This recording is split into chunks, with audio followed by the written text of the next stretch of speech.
ये देखिए, ये सोप, फ्लोटिंग सोप, तैरने वाला सोप, और इसके बनाने वाले हैं, इसके इनोवेटर हैं मिस्टर C.A. विंसेंट, जो केरला से आए हैं, त्रिशूर में, कटोर से। और इन्होंने इसमें जो इनोवेटिवनेस है वो ये है कि इन्होंने सोप को, साबुन को हल्का कर दिया है। अब हल्का कैसे किया है?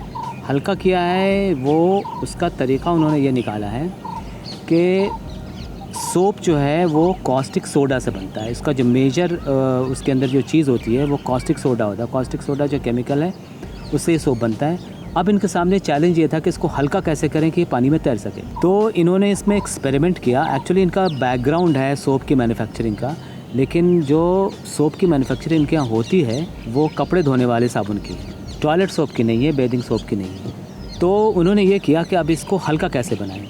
तो कॉस्टिक सोडा में उन्होंने थोड़ा सा नमक डाला, सॉल्ट, टेबल सॉल्ट डाला। फिर उसमें उन्होंने चारकोल भी डाल के देखा, मतलब कोयला, वो डाल के देखा तो वो थोड़ा हल्का हो रहा था, मतलब उसका भारीपन कम हो रहा था और वो पानी में डूबता नहीं था। फिर उन्होंने उसके अंदर कॉस्टिक सोडा के अंदर टार्टरिक एसिड भी मिला के देखा, तो देखा कि वो और हल्का हो गया है, घनत्व कम हो गया, उसकी डेंसिटी कम हो गई है, हिंदी में उसको कहते हैं घनत्व, वो कम हो गया। तो ये घनत्व चूँकि उसका हो गया है कम, इसलिए ये तैर रहा है, ये तैर रहा है। ये है जादुई। 50 kg, 100 kg will put in the river or the sea. It will float till it is variant.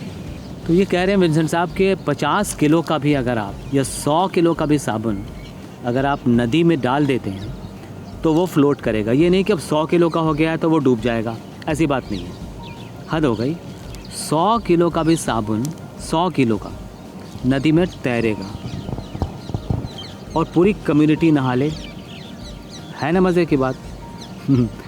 और वो डूबेगा नहीं, ख़त्म हो जाएगा, बिल्कुल पतला हो जाएगा, लेकिन रहेगा ऊपर, क्यों? उसका घनत्व कम है। I am pushing it down but it refuses to go down, it comes up. I am pushing this down, refuses to go down, comes up.